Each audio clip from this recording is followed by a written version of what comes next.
Safety Committee, our monthly meeting. As we are about to get started, I want to thank all of you for taking the time and the effort and energy to be a part of this. It's always good to have people who are tied into the affairs of the community, and particularly this traffic safety dealings with 210 Indian Head Highway.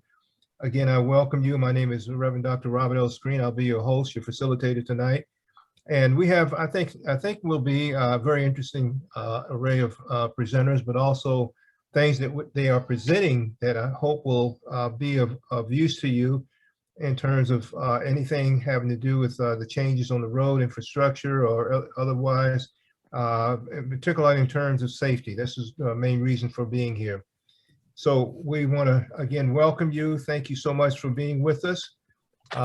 We want to be always, I like to be inclusive with everyone that may have a question or a concern. What we try to do for those who may be new coming on board, or for those who always have been with us, we try to get our presenters' message out first. And so if you have something that in terms of a question that they have, they will be available after they have gone through all the presenters period, and then we'll come back for question and answers after that. So without further ado, I'd like to start off with, again, representing the District 7 Police Station here in Fort Washington. We have Captain Martini, who's going to be with us here tonight to give us the monthly cruise statistical data that they have collected from the officers and the cruisers. So Captain Martini, we'll turn it over to you and let you have at it, sir. All right, good evening, everybody. So far, year to date, our division alone has done 1,226 traffic stops related to 210. We've issued 952 moving citation violations. We've had 1,779 warnings and 209 equipment repair orders, for a total of close to 3,000 citations, between citations, warnings, and equipment repair orders issued.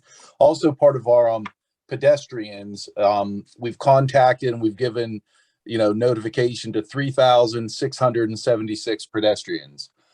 Since our last meeting, some of the areas that were brought to my attention that you've had some issues with speeders and other traffic issues, we've really pushed our uniformed officers out of our district, out of our division, to really try to have high visibility and work those areas when they're not responding to calls for service. I also passed all the information on to our traffic unit out of our special operations division. Also with our patrol, I've been really trying to lay the groundwork to let them know when they're not on patrol, when they have, when they're not responding to calls, to really try to get high visibility patrol on the 210 highway, and try to be visually seen, which slows down and calms traffic.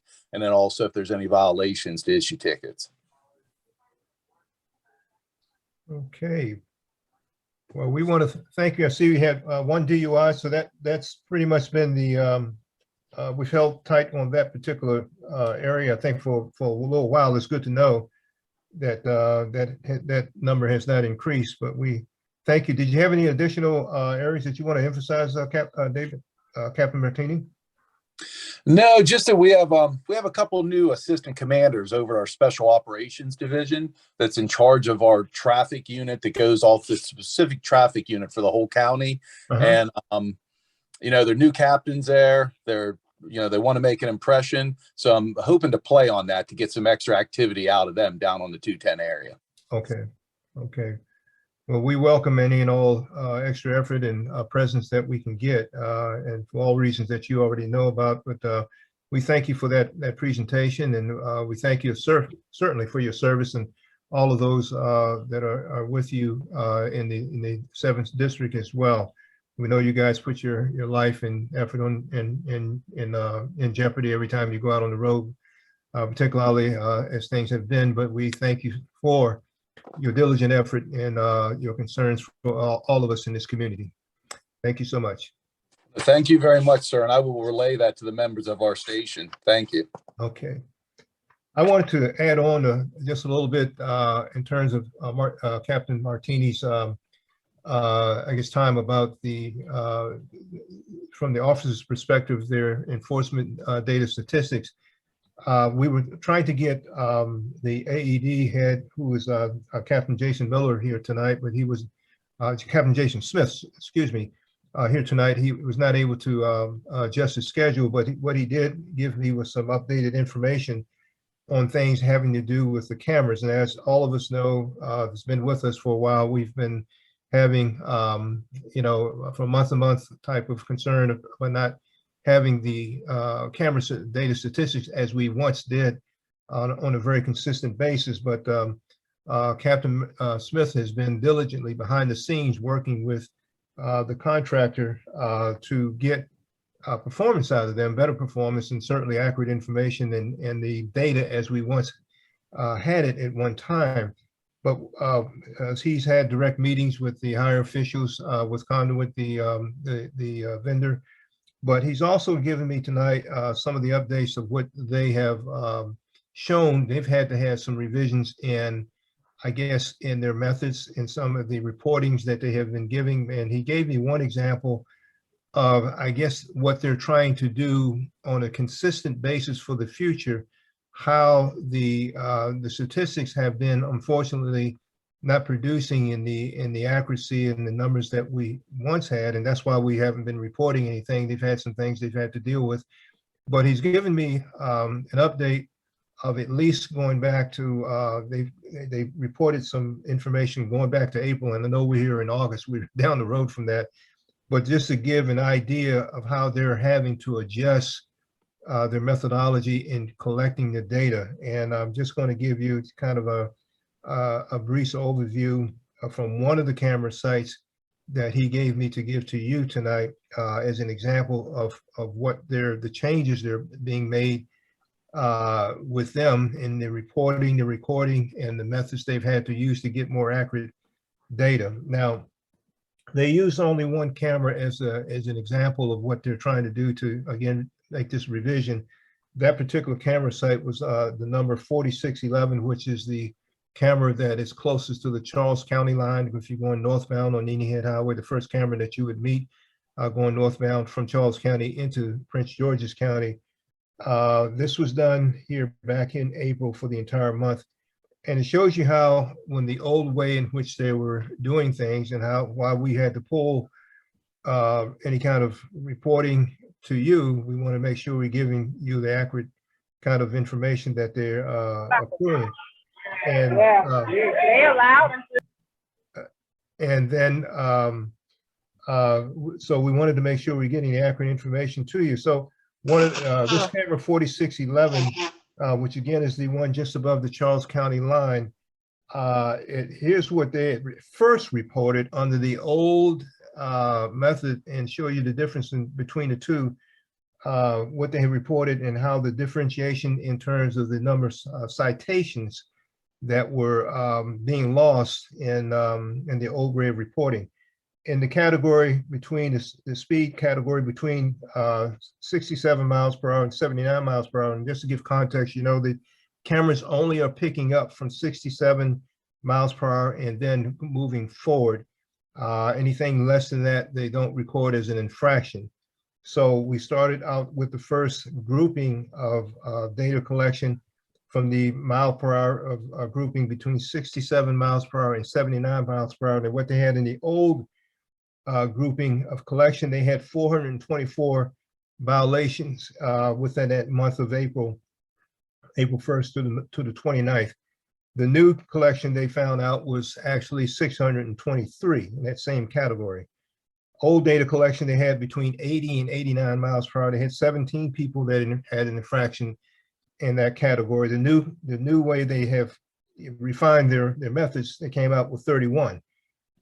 From 90 to 99 miles per hour, they had the old method was 4 people infraction. The new method was 7, and 100 and above, they had at first 1. They ended up with 3. The difference was in the old methods of the total citations they had, citable events, 446. The new one is 664.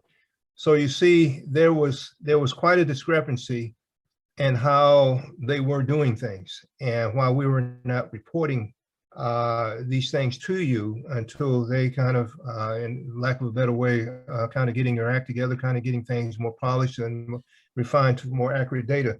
I only have that one camera as he sent me the information to me, what they gave him. The idea is hopefully is to get all of the camera data to you with the accurate information. So we know now the 4611 camera site, again, the Charles County location, the one that's close to the Charles County line, that particular camera usually has the least amount of infractions per month based upon the way things have been going from what we've had in the past. The Weingartner and the Farmington Road locations are usually the ones that have the highest numbers, particularly the Weingartner location. So we're still working towards hopefully getting the the full array and the comprehensive numbers to give you. That has always been our goal, but we're working behind the scenes, I guess, as best we can to get that information to you. And everybody, I guess, is mindful that next year, 2023, will be the year when the sunset clause comes into action. And that sunset clause being, this is the time when the evaluation will come from those officials who are part of that evaluation grouping to determine whether they're going to keep the cameras or not. Are they doing their due diligence and effectiveness for the community? And there's a whole conversation with that, but we want to make sure that we're getting accurate numbers. We want to make sure we're getting the kind of numbers that best reflect exactly what's going on the Indian Head Highway camera sites. And so that's where the importance lies with accurate information. So we can take some questions on that after again, we finish with our presenters.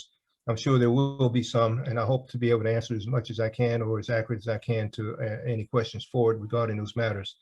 I want to move quickly right now to our next presenter, Mr. Peter Kapanides, who is our State Highway Administrative Representative from MDOT. And we want to, again, Peter, we want to always try to give a little context of you being very diligently with us, committed to this committee in terms of being the person who has made all of the recommendations or the input or the leverage, the catalyst for all the improvements we've had on the Indian Head Highway in the last so many years that we have been up and running as a committee, going back from 2017. So we're going into our 5th year, Peter, with you, and we want to thank you for being with us each and every month, unless you're on vacation. But you always give us a good representative when you are. But I want to turn things over to you, Peter, because there's been, I know, a lot of activity that you have been putting forth, and there'll be a lot to be said about the flex poles that have come in, and I'll let you explain all of that at particular sites that we have been trying to get taken care of for some time, and I know you have some things to have to say about that. So Peter, we give it to you. You let us know what you have for us in the last so many days since you reported last, to give us your updated version of the infrastructure changes for Indian Head Highway. All yours, Peter. Thank you, Reverend Screen. Good evening, everyone. As Reverend Screen mentioned, that just recently, I would say probably within the last couple weeks, the flex posts have been installed along strategic locations along Maryland 210 to prevent motorists from using the shoulder to bypass into the right turn lanes, particularly at Old Fort Road South, Swan Creek Road, Fort Washington Road, and I want to say Old Fort Road North are the locations that come to mind. And in particular, for Swan Creek Road, we put flex posts in such a way that it would deter motorists from using the right turn lane as a bypass lane. The only thing that is pending is the reducing of that right lane north of Swan Creek Road.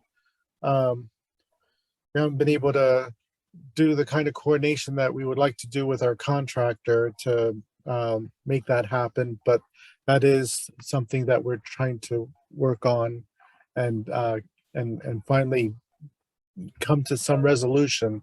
But along 210, north of that section where that long acceleration lane is, or what used to be the through lane, and it would merge from 4 to 3 lanes. There are flex posts along the way to deter motorists from using the flex post. So that's that was a nice gift to come back to from vacation to see that. I was out there on Wednesday and Thursday actually, and I saw that. So we're working diligently to complete the Maryland 210 Kirby Hill Road project. The resurfacing, they're putting in the final surface along 210, and that's going to be a couple weeks to complete because of the length of the project limits being what they are, from Palmer Road to north of Wilson,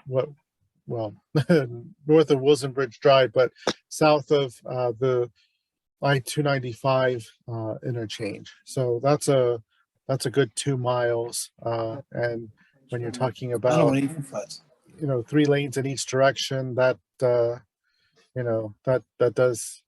does take some time. And we appreciate your patience with the delays that you are experiencing, but we're trying to accelerate the process to minimize on the delays that you may be experiencing during the peak hours. But we're trying to do what we can during the non-peak hours, and we understand that there's some residual traffic, but the more hours the contractor has, the shorter the duration of the paving operation and putting down the final pavement markings. So there were a couple of things that were brought to my attention from last month's meeting rather. One of which happens to be having a ribbon cutting ceremony. I had spoken to the Office of Communications about this, and they informed me that because of the way the project has progressed with the opening of the interchange of the bridge with the ramps and the and trying to finish up all the other activities, that lag period, he said it was, the ceremony was too far removed to actually have the ceremony, because as far as the public's concerned, the interchange has been open even though the project has not been completed. So the decision was made to not move forward with a ribbon cutting ceremony. The other thing was, I guess there was a question regarding additional signing for 210 at Old Fort Road, and it was for enforcing the no turn on red for motorists turning right from Old Fort Road. That is, if it's the Old Fort Road North intersection, the signing is in place where it's supposed to be, and it's really an enforcement issue to deter motorists from making that turn. Um, the lighting on southbound 210 from I-295 ramp is still out. We've informed our new lighting maintenance engineer to look at this section of 210 to make the necessary repairs. So our lighting maintenance engineer's name is George Fitzgerald, and he's received quite a few requests within Prince George's and Montgomery counties for lighting maintenance, and but he is aware of this, and I'm anticipating that he is able to make the necessary repairs by the end of the month. So with that, that completes my update. Okay. Well, Peter, I know that there's going to be several questions for you as for also for the other presenters. I have one more presenter. I just want to just relate to the audience. Peter, we want to thank you so much for what you have have done and given us, and also the improvements that we have seen. I just want to just let the audience know we have one more presenter, and then we'll get into the questions. I see there's Joseph and Jocelyn who have raised their hands. We certainly will get to you in that order.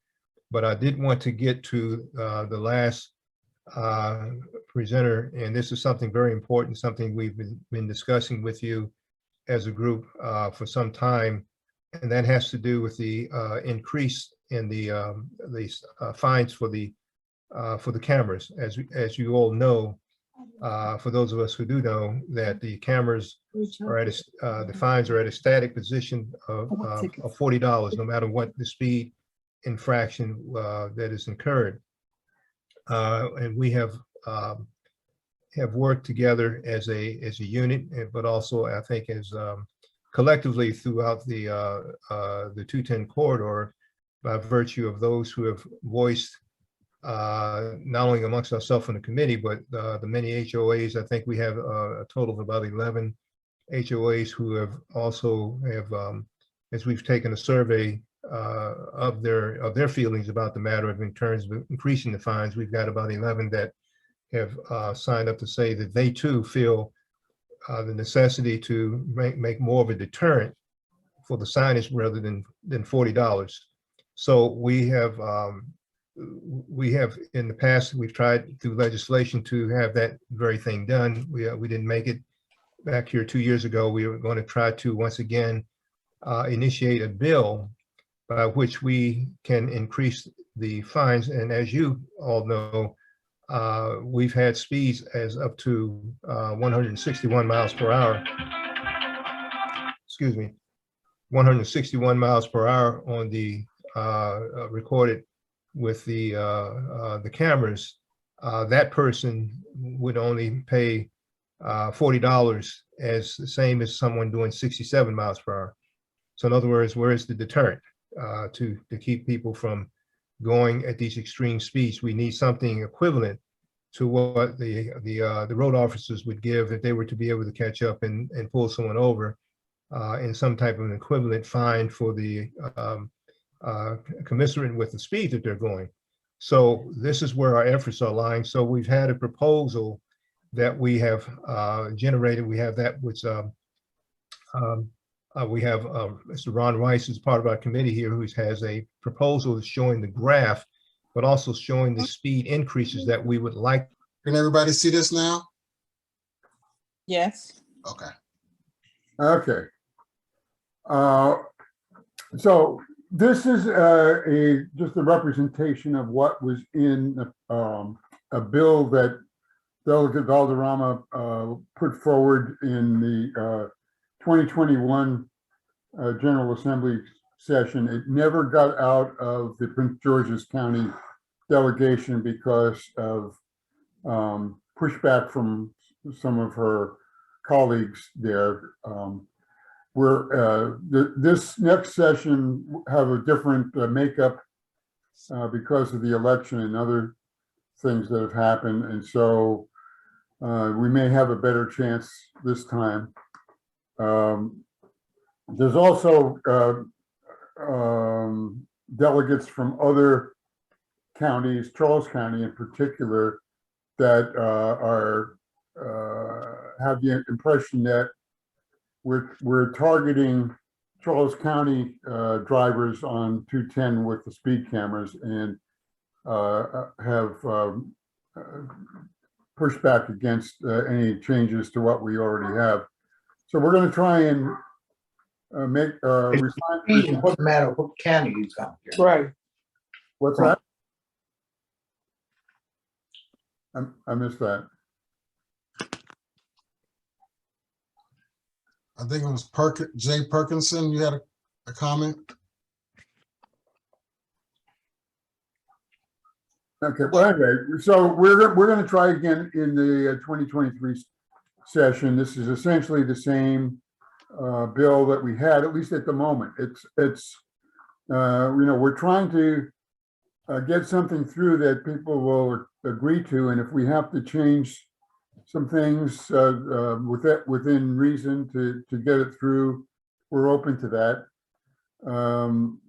But the idea is that basically we went and tracked the fine schedule that an officer would issue for a given speed with the speeds, the fines for the speed cameras, but slipping them to the right by the 11-mile allowance that the speed cameras have. And but of course, the speed cameras also not only you have the 11-mile grace period or grace speed, but you don't get any points with the speed camera where you are subject to that with an officer issued citation. And so there's a graphical representation of what we're trying to do, and a tabular display also, so that if you're in the worst case, I mean, if the driver that went 161 miles an hour would get a $530 fine from the speed camera.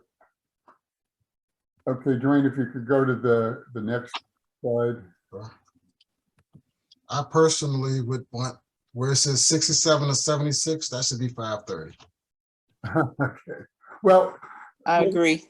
yeah, we're okay. So Really slow down if you know you have 530 to pay for going. well, we don't. The argument is that officers, you wouldn't get that kind of a fine from an officer. So to get through the General Assembly with an automated fine probably is impossible at that level. That's why we're doing something we think we might have a chance of getting through. Okay, so there's another section to the bill where for repeat offenders, and so and we have a window of 2 years. So if you get and I have an example there. If you have if you get a fine today, and you had one within 2 years ago, they look back 2 years and see what your record is, and then you get an additional penalty based on how many citations, speed camera citations you've had in that 2-year period. So if I got a $40 fine today for going 70 miles an hour, and I had another fine, regardless of what the fine was within that 2-year period, I'll get an additional $50 add-on to the fine. And if I had a total of 3 citations in the last 2 years, they'd add on $150 and so on, for as you'll see on that chart there. So that's what we're trying to get through. Again, as we did with the speed cameras, we know we started out wanting 6 speed cameras. We wound up with 1, and then got back up to 3. over, and this took a lot of work on a lot of people and a lot of negotiating. And thanks to Delegate Valderrama for sticking with it and in the face of a lot of pushback she got from her colleagues. She was, in my mind, a very brave lady. And so she got us the 3 speed cameras through. We still have the sunset clause that's due, and that's why we're trying to get this speed camera statistics squared away. I'm really worried about that. We at the completion of the overpass construction at Kirby Hill Road, that there's no longer a reason for the state speed camera there in the construction zone, so that'll go away. And if we don't have a good enough argument to continue the 3 speed cameras, we're in danger of having those go away as well. And with the lack of data, at the moment I can't, based on data, speed camera data, I can't make a good argument to keep them. But I can say that based on the fatalities in the last year or two, they appear to have gone down. I think my gut feeling is that speed cameras are doing their job, that people are in general slowing down. And I know from when we did get data, speed camera data, that the number of citations that they issued was a tiny fraction of the total volume of traffic on 210. So, like 0.1% of the people that travel on 210 get a speed camera citation.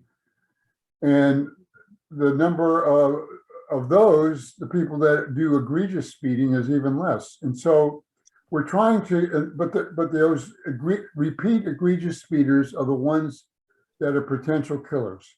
And that's what we're trying to focus in on. Most of the people will never have to pay a speed camera ticket, and the few that do will get a $40 fine, and only a very small minority of people who are egregious repeat speeders will get hit by these increased speed camera fines. But those are the ones we want to either change their behavior, or failing that, we'll have to do something to get them off the road. And that's subject for another day's discussion. But that's what we're trying to do with the speed camera bill, is get their attention, get them to change their behavior, and make 210 safer for everybody. And so do I have any questions on that? I would just hope that that third violation should be 4 digits. They should be 4 digits and higher. I agree. Yeah. Well, we'll see. I would say see if we can get this through and see what happens. If it gets people's attention, we're good. If not, we'll have to go back and it may be that money doesn't. It may be that no amount of money will change it. They just won't show up. They won't pay their fine, and we'll have to do something like take their driving privileges away, or impound their car. That's what happens in other cases. If they're so bad, they shouldn't have a car, Yeah. or they shouldn't have a license to drive. And money doesn't seem to do the trick. So we have to do something worse. Yeah, Ron, I'm back. I thank you so much for Thank God. running out of words. Yeah, I want to. I don't know what happened to the audience. Our internet went down here in the house, and for some unexplained reason. But I'm glad to be back here. But Ron, I did catch the bottom half of your presentation, and I thank you for what you've done there, and a great explanation of what we're proposing for the increase in fines. I did want to get back to the questions. I know there are going to be some, but some have been here since questions since for a little while before I got offline. Joseph Trampini, I believe it is, and then Jocelyn Schmidt. So if we can go to Mr. Joseph Trampini first, Jocelyn Smith, and then any others that would like to have a question put forth. Yes, good evening, Reverend Dr. Screen. This is Joseph Trapani of Tantallon North. Mhm. I'm just following up on the issue at Old Fort Road North and the right turn on red that Peter referenced. Yes, Peter, it was Old Fort Road North. We had talked about this in March when the signage was new, and my observation was that either people didn't see it or they didn't care, which is two different issues, and I understand that. In our July meeting, I raised it again because my observation again was that even though it had been there for 4 months, people were still making a right turn without stopping, or whatever the sign says, no right turn on red. They were going right turn anyway. And I raised it to the rep that was attending that meeting, Ms. Riddick, I believe her name was. Yeah, And she said, well, maybe we can look at additional signage. And I think your statement tonight was that the appropriate signage is there. yes. Well, let me Yes, one other, just add one more point. When I spoke about it in the July meeting, I said, well, I'm looking up at the pole, the horizontal pole where it's mounted. And in March, when I brought it up, I said, maybe you could state how it could make it a little bit more conspicuous. And you said, well, that's the standard signage that we use. I said, okay, fine. That's cool. Yeah. But as I was approaching it again in July, I said, well, maybe the sign needs to be moved more to the right where it's more over the right turn lane. And that's the question that I kind of posed to Ms. Riddick. Could you just move it to the right so that it's okay? It's conspicuous in its standard, but maybe it needs to be to the right some more. And I think that's what I proposed in our meeting in July. okay.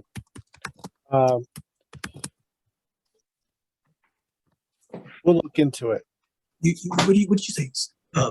It's being limited Palmer to 210? Yeah, I don't, do you see Okay. it? So Peter, I guess I understand your point that the signage that's there, In the Beltway. Okay. the signage that's there is the standard, and I understand that. But I still observe that people are making the right turn on red anyway. Okay. Well, we can look at one of two things. Relocating the sign to the right on the mast arm, or put in a ground mounted sign that is near side, Okay. to the approach. Okay, and my second question, thank you, Peter. And let me say the flex posts on 210, you guys did an excellent job of designing, at least for the reasonably wannabe NASCAR driver trying to maneuver elsewhere. It was a tall order, sir, but I'm glad to hear that. Yeah, I'm glad to hear the positive feedback. Well, and also the lane markings, the big white visible striping in the lane to differentiate the right turn from the go straight. It's a big wide stripe. It's not just like a lane marker. It's a big wide stripe. So that's visible, and I commend you guys for that design. I have to throw in a comment though for the really wannabe NASCAR drivers on the Excel lane. Well, they used to be Excel lane south of Swan Creek. Yes. I don't think you put the flex posts close enough, because I think there's still going to be those that have the horsepower and the inclination to scoot out in that right lane and pass somebody in front of them and then scoot back before they hit the flex post. That's just my observation. I hope you guys have a big supply of flex posts. That's all I gotta say. Well, gosh, for somebody to do that, they have to have some skill. It's a pretty good distance. I was observing it and trying to picture in my mind on my motorcycle, could I get by in that Excel lane? Yeah, I probably Motorcycle. could. If I were right behind and anxious and had the horsepower, yeah, I could do it. So, you know, I'm not saying it's gonna happen, but we'll see what happens. Okay, well, you know, if we need to put in additional, we will, but we'll take a close look at it. We, you know, I guess we were trying to create some kind of a balance with the flex posts. We wanted to install them in such a way that motorists wouldn't, it would discourage motorists from using the lane in the way that they have in the past. And we wanted, and this was a minimalistic approach, granted, but it was the intent was to space them in such a way that they wouldn't use the lane. Right. But we'll, you know, we'll keep an eye on it, and yeah, thank you for that. Well, thank you, Peter. I mean, you guys did a good job trying to resolve a very sensitive issue. My second issue, more for Ron and maybe Reverend Doctor, while I've got the mic, having to do with the objective and the, I guess, measure of success on the cameras. In each of these meetings, the PG County rep will cite the statistics. And I realize, and I think it's been said in this meeting, that the PG County Police do not do the analysis on the stats. They just report it because that's what the contractor gives them. The contractor that reports it is not paid to do any analysis, you know. And I'm just wondering, Ron or Reverend, you guys have been working with this longer than I've been exposed to it. What's the measure of success? Ron, you referenced a few minutes ago that, you know, we're still seeing speeders. The objective of the cameras was to reduce speeding on 210 and then reduce the risk to the citizens driving on 210. Have the cameras been successful? And I know the proposal to increase the fines hopes to emphasize the importance of reducing the speed on 210. Have the cameras helped?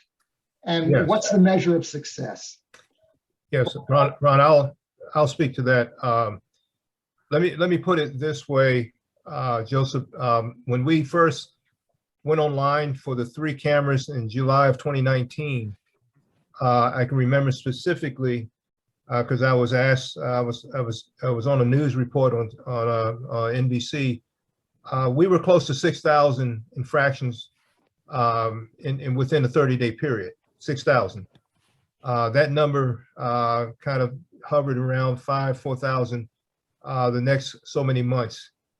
It wasn't until the 3 cameras, you know, continued to stay online for a while that we actually start seeing a reduction. And up until the time that when we were getting consistent camera information, I can say that the number probably plateaued around 2,000. The highest 2,500. Now that's still a high number, but this is where we feel the increase in fines will be even more of a deterrent. Not just having the cameras there when there was no camera. We're talking about, you know, close to 6,000 infraction in 30-day period. Once the 3 cameras went online, to going down to plateauing around anywhere from 2,000 to 2,500. There's sometimes even it gone under 2,000. So the cameras definitely have shown effectiveness. It's what we're dealing with now. We do have that plateauing effect of those who are just going to do what they're going to do. You know, the $40 is something that I think most people would probably try to shy away from if they can avoid having to pay any kind of fine. We know with the increase in fines, we're really trying to target not just the repeat offenders, but we're really trying to target those aggressive, egregious people who are flying up and down the road. We were getting consistently people over 100 miles per hour. I mean, it would be anywhere 10, 15, within a 30-day period when we were getting the consistent reports. That's just, when you're talking about that kind of speed within a 30-day period and people just, just in a trivial cavalier fashion going in that kind of hyper speed, anything anybody hits at that speed, it's just going to be a catastrophic event. It's not going to be any life left. And so that's what we're trying to avoid. We're trying to avoid, I think it happened someplace not long ago where there was, it wasn't in the state of Maryland, but someplace I was reading about not long ago, within the last couple of weeks, where there's about 3 or 4 people that were killed in an accident. That's what I want to avoid on the Indian Head Highway. I'm trying to really try to paint the picture, and everybody's listening here on this line, an incident where one person is responsible for 7, 8, 9 people getting killed on this highway. That can happen at those egregious speeds. We've already had 8. We already have the highest number in anything in the DMV with 8 people killed in one incident. We've already got that. We're not trying to replicate that with these hyper speeds, and that's what will happen when you combine that kind of high speed and the type of volume, increasing volume of people on the road. It's just a matter of time that this can take place. So we're trying to get those egregious drivers, those repeat drivers, those people who just don't seem to care, not just bite their pocketbook, but hopefully get them off the road. And so we think the increase in fines will help towards that. And yes, the cameras, period, do work towards hopefully minimizing that particular type of occurrence in the future. I hope that answers the question there. Yes, thank you, Reverend Doc. Mm-hmm. Yes, I think we have Jocelyn Schmidt. She's been patiently waiting with a question. Good evening, Reverend Screen in residence. This is Herb Jones. Actually, I'm on my wife's computer. Oh, okay. Good evening to everyone. Just a couple of things, and again, thank you and Ron and Peter for all the work you've done. I'm interested, and my wife had brought this to my attention. The speed limit postings between Palmer Road and the Beltway are somewhat slight. You may have one, if not maybe just 2 postings of the speed limit doing that section. And I'm thinking it may be, just as a recommendation, to consider a few more postings of the actual speed limit.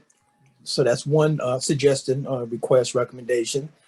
And then, as you know, and this is more so for Peter, and I think I heard you say, Peter, at the end of this month, the contractor is going to have all the lighting up. That's been a big issue of mine since I moved into the community 3 years ago. South after you exit the Woodrow Wilson Bridge, the lighting as you go around that bend has been out. But if I heard you correctly, I think I heard you suggest that that's going to be addressed either at the end of this month or early September. Is that correct? Yes. Okay. Are you all using the same lighting technology where the lighting, where the folks can because I think at one time you told me people were taking the copper out of the bottom of the light fixture. Yes. Is that going to be changed? Are we using the same engineering for the lighting or what? So copper is what makes the lighting work. What had happened was they were able to get the perpetrators of that were stealing the copper wiring, and I think some efforts were made to try to provide a deterrent for people to try to take away the copper wiring. I don't know all the details involved, but I just know that there were additional measures that were taken to try to deter people from stealing the copper wiring. So it's it isn't the problem that it was a couple years ago. But you know, as far as I know, it's just the normal maintenance that Yeah. needs to happen with replacing the bulbs and that type of thing. Yeah, I'm just trying to figure out, and you don't have to answer the question right now, but it seems like there are like 5 or 6 lights that are always out, but as you go down further on 210, those lights are never out. So I guess my question as a resident would be, are they only stealing the copper of those lights as they come around that bend? But those other lights, as you go all the way down, are never out, it seems to me. So that's just an observation, just FYI. My second question has directed at Reverend Screen and maybe Ron.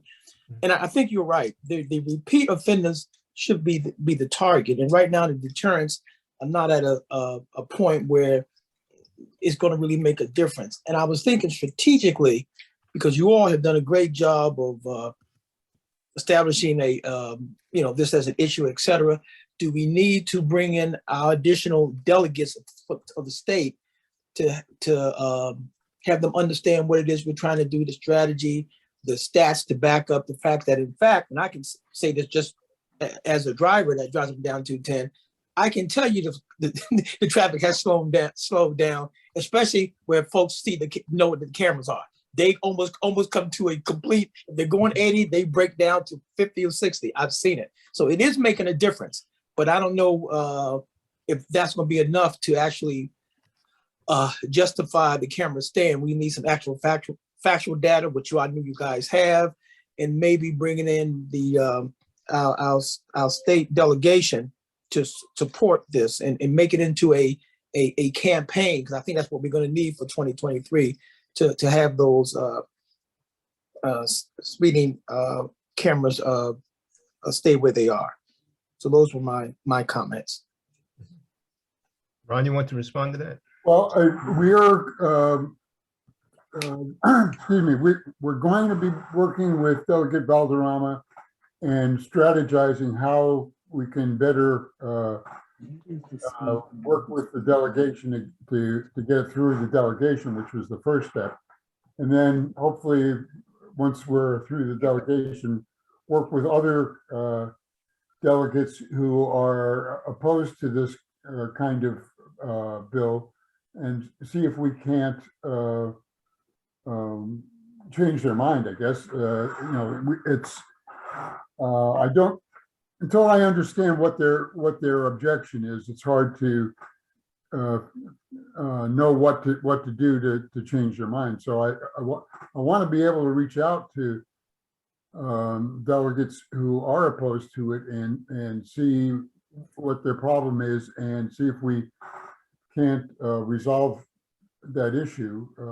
It's to my mind, it's a life-saving bill, and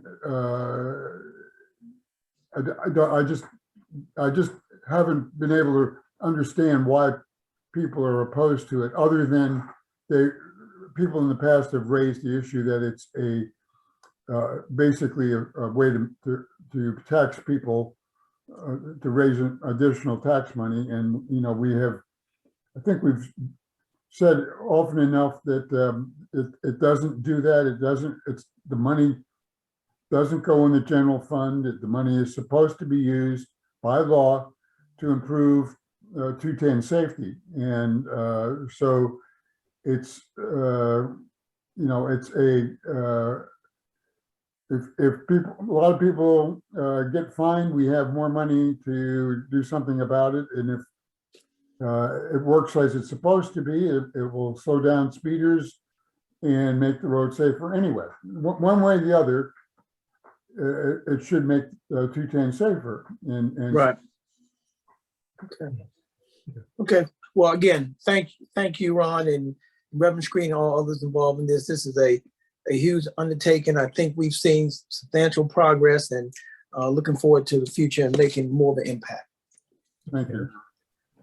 I see one of our on the chat here that JL Huggins has responded about letting to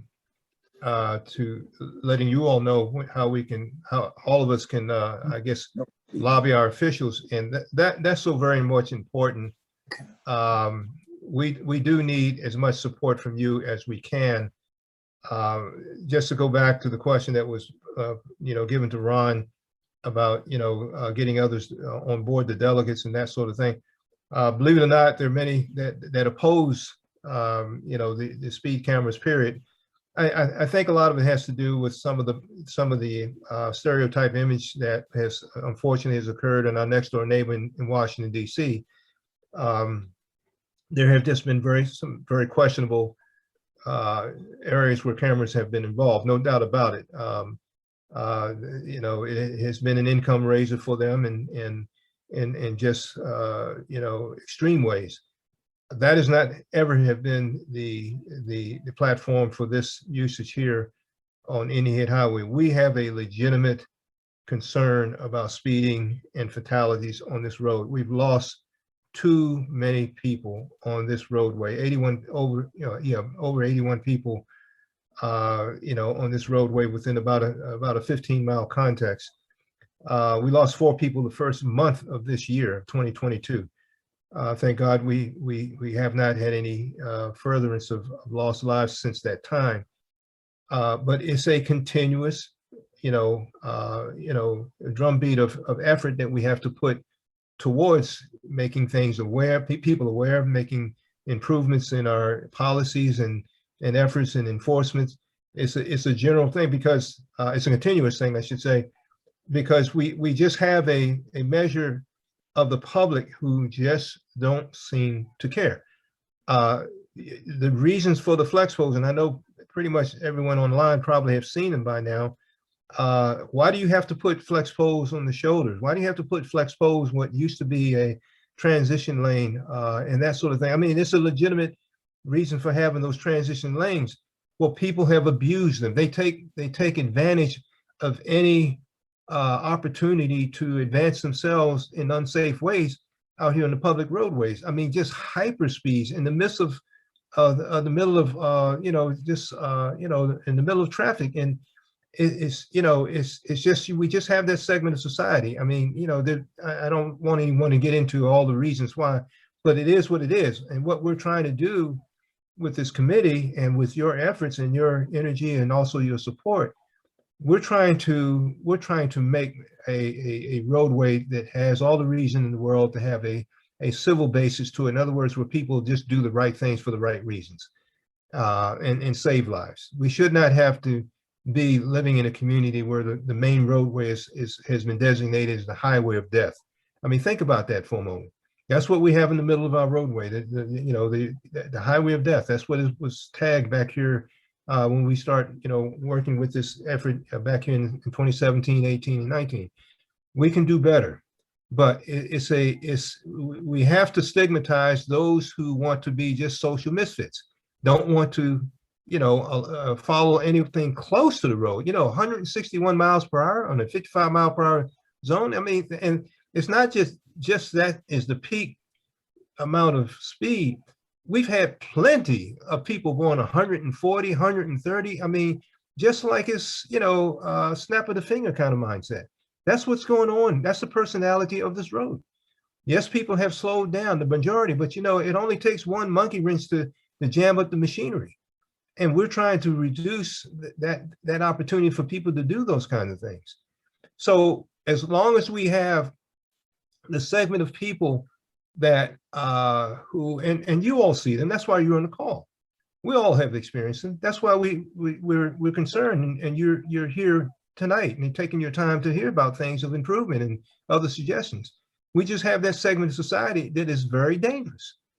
And so, our efforts, our combined efforts, is we're trying to get where it becomes, I guess, an issue when we have our leadership in leadership positions that are fighting against common sense things that just save lives.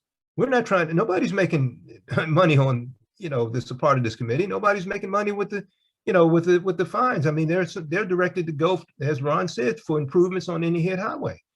So we have a just cause for what we're doing. And we just, I thank you so much for your concern, your time, your effort, and your support that you want to put in to, getting things done. But we need even more support, as has been suggested, to try to galvanize our efforts to make things better. The cameras are working, going from 6,000, close to 6,000 to 2,500, 2,000. That is improvement. But we still have some dangerous people within that 2,000, infraction every 30-day, grouping. So we're on the right track. We're making headway, but we just have to continue, keeping pressing forward. And I do believe we will make the necessary improvements to make a better day for all of us in this community. So this is Barbara Hufford, and I put in a comment in the chat. It's not been picked up. Mm-hmm. I was going to ask Peter about something that was on this weekly report that came out today. But before that, I wanted to make a comment that a friend of mine just came in from Virginia and was going south and said that there's 2 lanes blocked out here on Indian Head Highway. So I know tonight, I guess they're working on the paving effort. And then I was just going to ask Peter about this comment on here. It says, contractor to make repairs on the bioswales after heavy storms last week and begin construction on the final pond on the southbound side of Maryland 210. Can he explain what all that is? Especially this pond. I don't know what that is, but what the other term is too.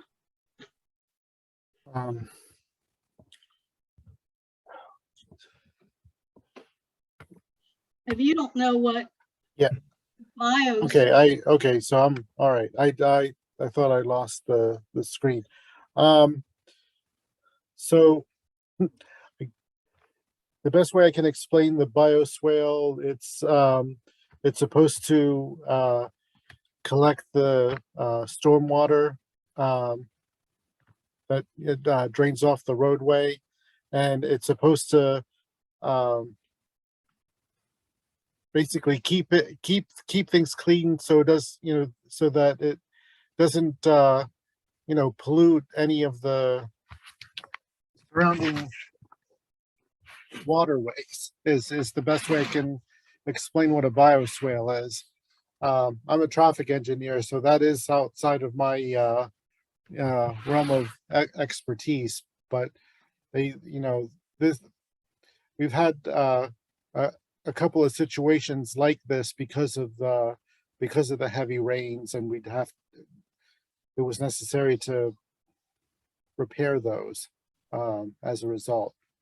That's the extent of the best way I can explain it. So is that stormwater management, Peter? Yes. Yes, okay.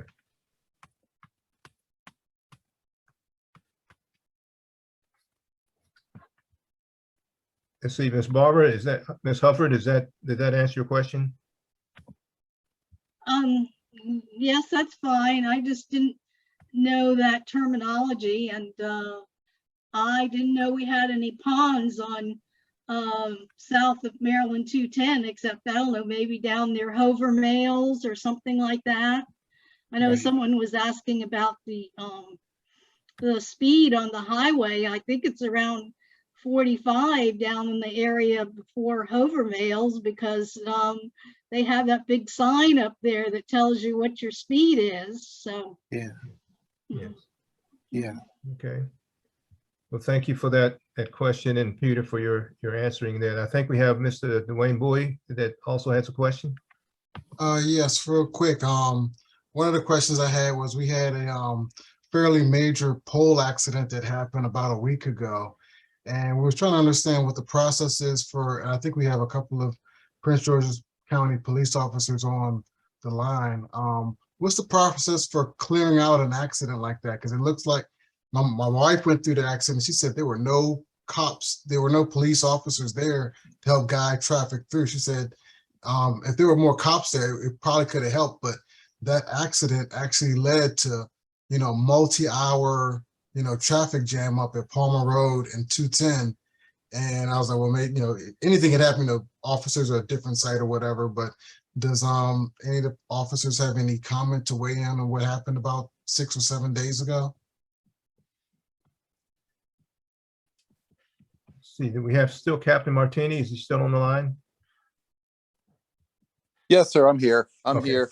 I think I'm actually familiar. I remember that accident, and I'm not sure about what I'm not sure about what as far as the officers and traffic direction. I don't like to try to make excuses that we're low on manpower, and one accident can really tie our resources might only be 2 or 3 officers, but I hate making excuses because I know what that's like. Even in the area where I live, it frustrates me when it seems like there's one accident just stops everything, and then it really messes up the traffic pattern, and it doesn't fix itself for 3 to 4 to 5 hours. And I totally understand that frustration. I will definitely bring it up with my officers to make sure that we have adequate manpower when these situations occur, because we do have access that we can request assistance from other stations or other units if need be. And excuse me, I'm sorry, but I totally understand the frustration because I've sat in traffic myself when there's been an accident in an area, and I'm saying, really, they can't get some officers out here to, create a new traffic pattern. You can even use the side of the road to create, a lane. You're not going full speed, but you can keep the flow moving. So I will definitely bring it up with my officers and make sure that in the future they understand the resources that they can call upon to get the officers there to help with the traffic. All right, thank you, appreciate it. Okay. Thank you for that question and response. Are there any further questions that anyone has? Yeah, I have a question. There is a lamppost that's been knocked down by Harbor Mills and the on 210 southbound and Livingston Road when you're coming off of 210 near the not sure if that's like a place where you can be beer and drinks or whatever. Yep. Yeah. Yeah. When this is for Peter. How long does it take to get a lamppost put back up? Because it's laying, of course, on the side of the road when you're merging off of 210 onto Livingston by the Harbor Mills ice cream parlor. Oh, okay. So you're talking about at Maryland 373? No, she's talking about across the street from Palmer Road. Palmer Road is on Okay, one side. there, all right. Because because you all can appreciate there's a, Livingston Road crosses multiple times, so Oh, yeah. that's confusing. I'll let somebody know about that and see if they can get, that repaired as well. Thank you. Thank you. Okay.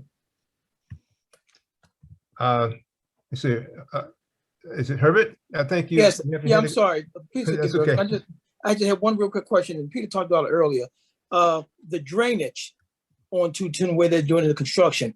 Are you all doing something special to clean out those existing drains or making accommodations based on the construction configuration to make sure we get these heavy rains? You don't have that slush going across the road? Yes, the roadway should be designed to take care of the water runoff and directed accordingly through that area. I don't know. I don't know what problems have cropped up. I would. I'll give you my email so that way you can. Yeah, I just noticed my wife and I were driving down there the other day, the number of sewer drains, and they seem to be a little cluttered with debris. So my question is just a simple one. Are you all doing regular clearance of those drainage because of the configuration of construction? You get a big rain now, you can have a nice pooling if those Yeah. drains are not clean, is what I'm saying to you. And that creates a whole different situation where you have cars rolling through, et cetera. I know you guys are working in a timely fashion and trying to get this done, but that drainage issue, again, based on the rain we had last week, and if you're driving at that time, can cause another sort of safety issue. So just FYI, that's all. Okay. I mean, it's possible, what doesn't help too much is they've milled the road and, the water isn't, where, it isn't flush with the curb, or, the existing road isn't flush with the curb. So that creates a little bit of a challenge also. But I take what you're saying, and I'll pass that along to the project engineer. Right. And let me, last real quick question. Those little openings, I don't know how to describe them. Those little openings between the retaining wall, are those for pedestrians?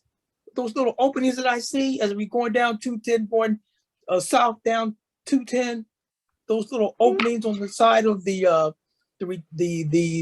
walls on the right side, adjacent to the apartments.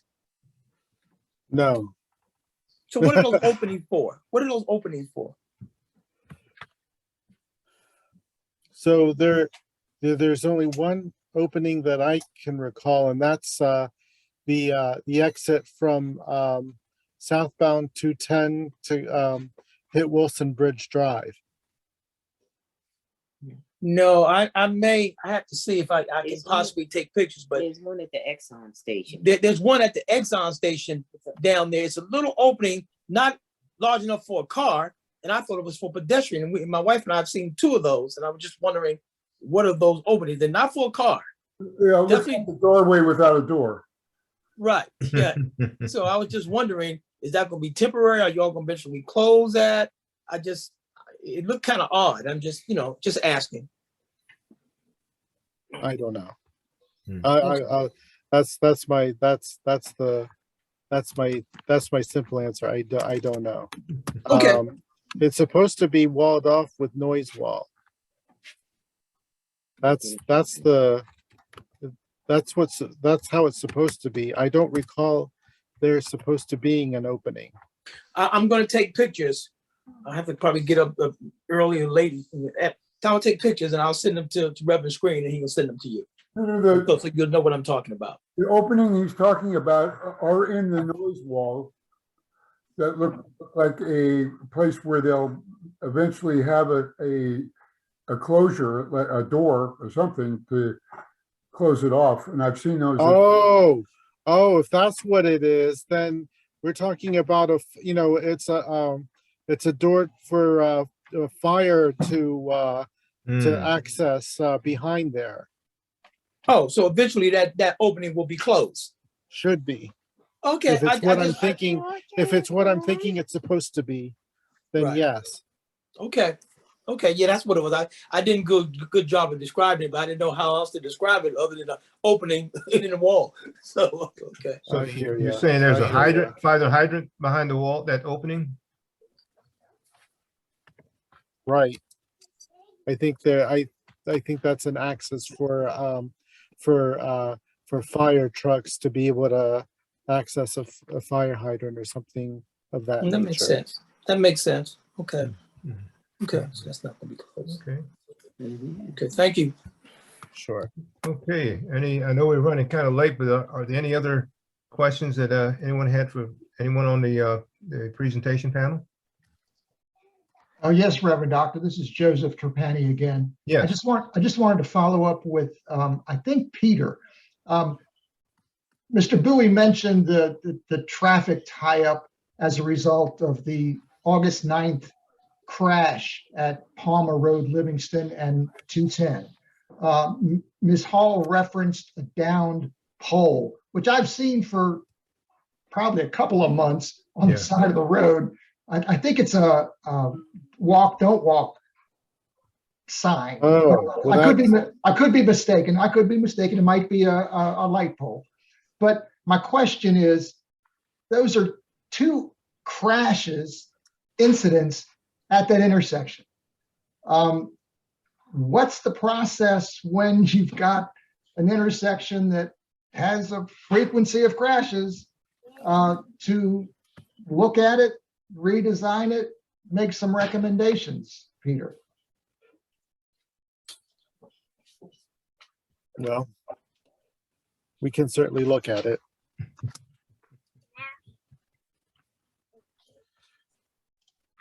Okay. Yeah. Thank That's you. my answer. Good answer, Peter. Thank you. Yeah. Okay. Yeah, I think the that structure, I've seen it myself for a while. I don't go up there as frequently as I used to, but I think it's been there for a while now.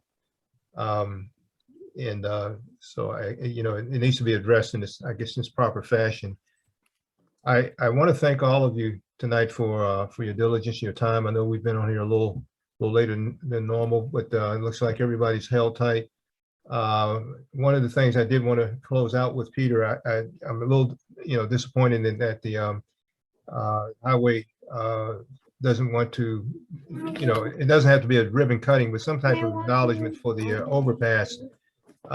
This, from us in the community, I was speaking to some of our committee members last night about, having some type of recognition for the completion of the overpass. It's been 33 years since we've had something of major improvement or infrastructure change on any highway, going back to 1989, when we had the third lane added in that we all kind of take for granted now, but believe it or not, it used to be 2 lanes at one time.